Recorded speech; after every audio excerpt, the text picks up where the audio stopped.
Ошондуктан шариятыбызда бир топ мамилелерди арамга чыгарган. Ошолордун арасында мындай аятты окуйунчу: А'удhu billahi minash-shaytonir-rajim. Ya eyyuhallazina amanu la yaskhar qaumun min qaumin asa an yakunu khayran minhum wa la nisa'un min nisa'in asa an yakunna khayran minhun wa la talmizu anfusakum wa la tanabazu bil alqab bi'sal ismul fusuq ba'da al-iman wa man lam yatub fa ulaika humuz zalimun. يا أيها الذين آمنوا اجتنبوا كثيرا من الظن إن بعض الظن إثم ولا تجسسوا ولا يغتب بعضكم بعضا أيحب أحدكم أن يأكل لحم أخيه ميتا فكرهتموه واتقوا الله إن الله تواب رحيم.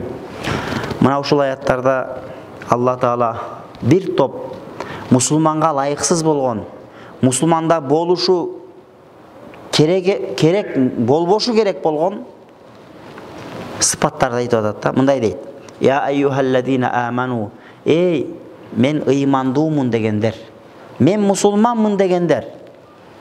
Мусулмандын сыпаты, биринчи сыпаты не болуш керек? Ла ясхар каумун мин каум. Бир коом экинчи бир коомду шылдың албасын дейт. Мусулмандын сыпаты ошондой болуш керек. Мусулман адамдын сыпаты эч качан өзүн бөлөк бирөөдөн жогору көрбөш керек. Болсоң пайгамбарчалык бол. Пайгамбарыбыз алейхиссалам эмне кылды? Пайгамбарыбыз алейхиссаламды Мираж кечесинде Жабраил периште Алланын буйругу менен 7 кабат асмандан өтүп Сидратул Мунтахага жери барды. Сидратул Мунтаха деген бул бейиште өсүп турган бир баг экен. Сидра деген Арабияда ошондой бир баягы бактын түрү бар экен, мындай жүрөк сымал болот экен да, мындай өсөт экен. Жүрөк, ошону сидра деп коет. Мунтаха деп аталып калган себеби эмне үчүн? Ушул шариятта, Куранда айтылган "Айнда сидратил мунтаха, айндаха джаннатул маъва" деп Куранда келет. Демек, айнда сидратил мунтаха, Сидратул Мунтахага жери Жабраил периште пайгамбарыбызды узатып барган. Биринчи кабат асмандан өткөн, экинчи кабат асмандан, 7 кабат асмандан өтүп, Сидратул Мунтахага жер узатып барып, ал жерден Жабраил алейхиссалам акырын кетенчиктеген аркага. Пайгамбарыбыз айткан: Жабраил, сага эмне болду? Эмнеге кетенчиктеп атасың? Дегенде, мындан ары көтөрүлүп, мындан ары жагына мага рухсат жок деген. Мындан ары сапарыңды өзүң улайсың деген. Пайгамбарыбыздын кадыры ошончолук. Жабраил алейхиссалам ошол жерге жер жеткизди, нар жагына Жабраил алейхиссаламга рухсат жок болгон. Мунтаха дегенде мааниси бир нерсенин чеги, этеги деген мааниде. Сидратул Мунтаха дегенде махлуктарга ошол жерге жери гана көтөрүлүүгө рухсат берилет. Мейли периште болобу, башка болобу, андан ары жагына рухсат жок. Бирок пайгамбарыбыз алейхиссаламга Сидратул Мунтахадан да өтүп,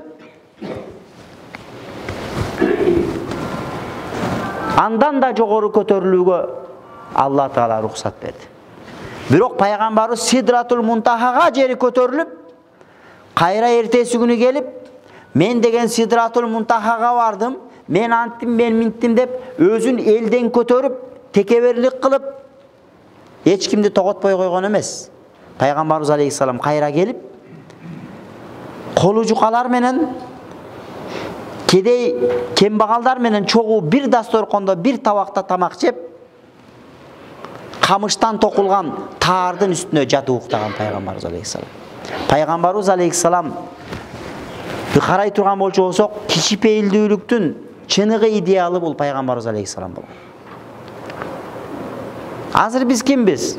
Кичине эле колуңа бирдеке болуп калса, адам баласы турган ордуңан өзгөрүлөсүң. Саламың өзгөрүлөт, жүрүм турумуң өзгөрүлөт.